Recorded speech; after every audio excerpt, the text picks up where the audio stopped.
Hi, and welcome to the Trucking Scribe. It's Esther. Today we're going to talk about Psalm 6. We're going to read Spurgeon, some of his writings again this week on weeping and prayer. I was very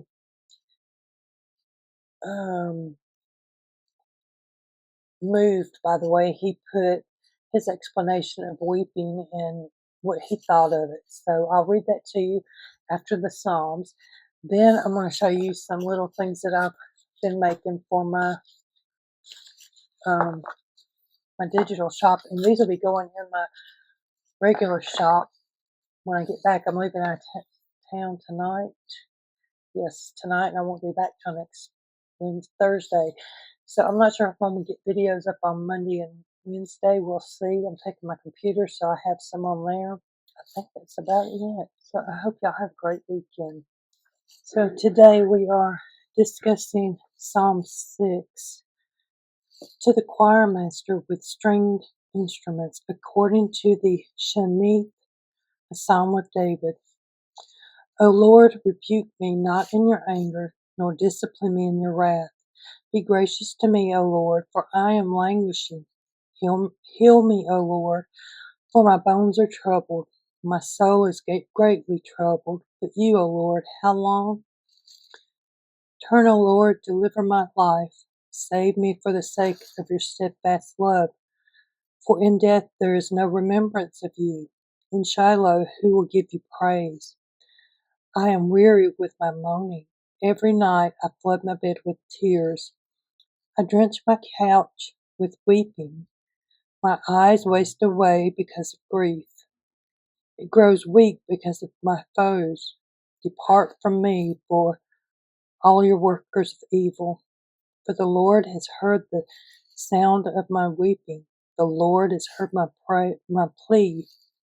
The Lord accepts my prayer. All the enemies shall be ashamed and greatly troubled. They shall turn back and be put to shame in a moment. So this week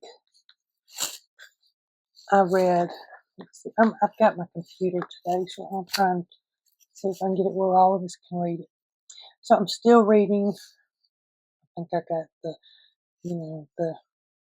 finger touch thing. C.H. Spurgeon, because we read him last week. It was Psalms 5 that we looked at. Well, when I was reading this, I got down to where he's talking about verse 9. No, verse 8.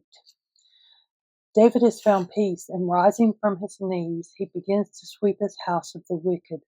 Depart from me, all you workers of iniquity. The best remedy for us against all evil is a long space between us both. Get ye gone, I have no fellowship with you. Repentance is a practical thing. It is not enough to bemoan the desecration of the temple of the heart. We must ground out the buyers and sellers and overturn the tables of money changers. So right there he's talking about Jesus in the temple. The pardoned sinner will hate the sins which cost the Savior his blood. Grace and sin are quarrelsome neighbors, and one or the other must go to the wall. So grace and sin are always fighting each other.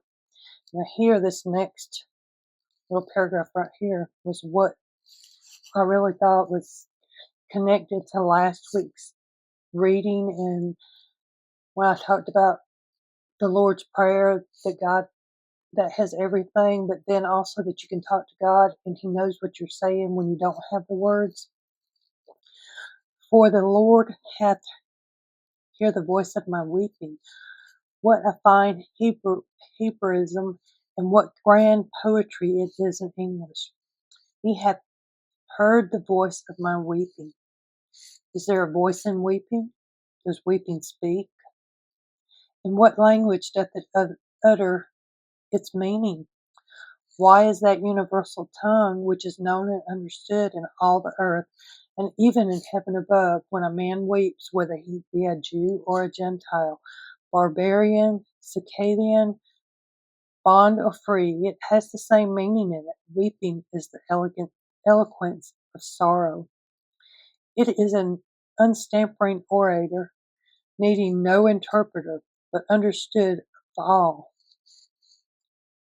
It is not sweet to believe? Is it not sweet to believe that our tears are understood, even when words fail? Let us learn to think of tears as liquid prayers and of weeping as constant dropping of inopportune intercession, which will wear its way right surely into the very heart of mercy. Despite the stony difficulties which obstruct the way, my God, I will weep when I cannot plead, for thou hearest the voice of my weeping. I really liked reading that. It just stood out to me that, we talk, we got our voice. And last week, like I said, we talked about prayer.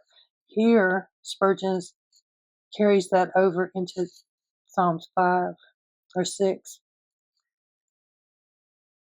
And let us learn to think of tears as liquid prayers and of weeping as a constant dropping of inopportune intercession, which will wear its way right surely into the very heart of mercy, despite the stony difficulties which obstruct the way.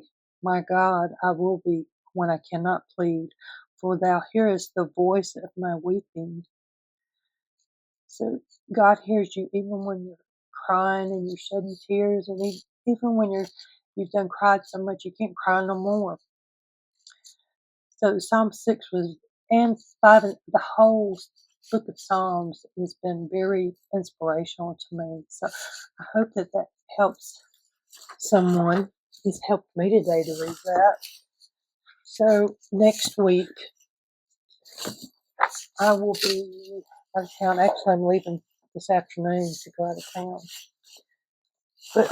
And I'll be out. I won't be back until Thursday at home. So I think I've got some extra videos for Monday and Wednesday, but I'm not sure. I thought while I'm here, and I got you for a minute, I was going to show you these new little folios I got that I made. I have the digitals up in my shop, which is, well, I actually laminated it so they would stay together. So the Truck and Scribe is the physical store. The Pixel Scribe Studio is my digital store. So I'm moving all of the digitals from the Truck and Scribe over to Pixel Scribe because there was an issue with a couple of customers that whether it was physical or digital. So I just decided to separate it. So this one has all kinds of little cute stuff. I got this from a template that Emma Parrish has commercial rights on it for us to make digitals like this and be able to sell them. I think I got the 10-pack, so go check that out. This one was also from Emma's, the design part of it. I found I love patchwork quilting, which I have my quilt subscription for this month is on its way. So next week or the week after, we'll be looking at it. But I was playing with this, and I had these little bears and little dogs. I said, I want to try something. So I made a little folio. It could be like a gift folio to a mom. She could put different little things on here, on the tags and stuff. But it's like a baby shower gift. So there's all kinds of little things. And this is another one from Emma's, what do you call that? The templates. This is another one. I really liked it. Don't have, yeah, I do.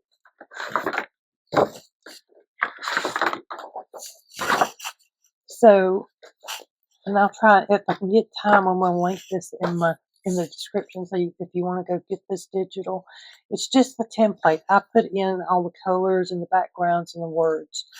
But what I like about Emma's is they're very close together. There's very little waste, which I'm finding when I make on some of them, the templates are just so big that it's hard to not just waste of paper. So I really did like that about Emma's different things that she has. So you got these. And I was able to do it on Canva. Now, I hadn't bought hers yet because I wasn't sure that I could do it, but the reverse PNG is what I use on Canva to do my digitals. We already looked at that one, didn't we? So,